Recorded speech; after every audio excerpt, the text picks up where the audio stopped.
நாடாளுமன்ற தேர்தலை முன்னிட்டு பெண்களை கவரும் விதமாக காங்கிரஸ் கட்சி 5 வாக்குறுதிகளை அளித்துள்ளது.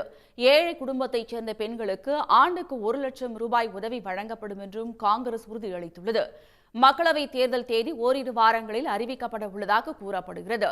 தேர்தலையொட்டி வாக்காளர்களை கவரும் விதமாக அரசியல் கட்சிகள் தேர்தல் அறிக்கையை தயாரித்து வருகின்றன. அந்த வகையில் காங்கிரசின் தேர்தல் அறிக்கை இறுதி வடிவம் பெற்றுள்ளதாக தெரிகிறது.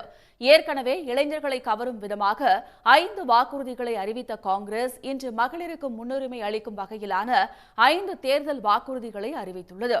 இது தொடர்பாக பேசிய அக்கட்சியின் தலைவர் மல்லிகார்ஜுன கார்கே, மகாலட்சுமி உத்தரவாதம் திட்டத்தின் கீழ் ஏழை குடும்பத்தைச் சேர்ந்த பெண்களுக்கு ஆண்டுக்கு 1 லட்சம் உதவித்தொகை வங்கியில் வரவு வைக்கப்படும் என தெரிவித்துள்ளார்.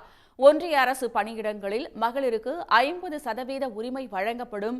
உழைப்புக்கேற்ற ஊதியம் திட்டத்தின் கீழ் அங்கன்வாடி, சுகாதார மற்றும் மதிய உணவு பணியாளர்களின் மாத வருமானத்தில் ஒன்றிய அரசின் பங்களிப்பு இரட்டிப்பாக்கப்படும் என்றும் கார்கே உறுதியளித்துள்ளார். पहली घोषणा है महालक्ष्मी गारंटी। इसके तहत सभी गरीब परिवार की एक महिला को सालाना 1 लाख रुपए की सहायता दी जाएगी। दूसरी घोषणा है आधी आबादी पूरा हक। इसके तहत केंद्र सरकार की नई नियुक्तियों में आधा हक महिलाओं को मिलेगा।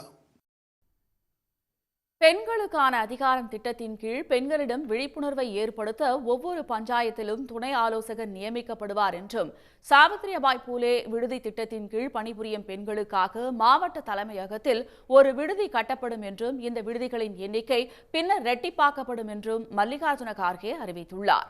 உடனுக்குடன் செய்திகளை தெரிந்து கொள்ள சன் நியூஸ் பெல் ஐகானை கிளிக் பண்ணுங்க.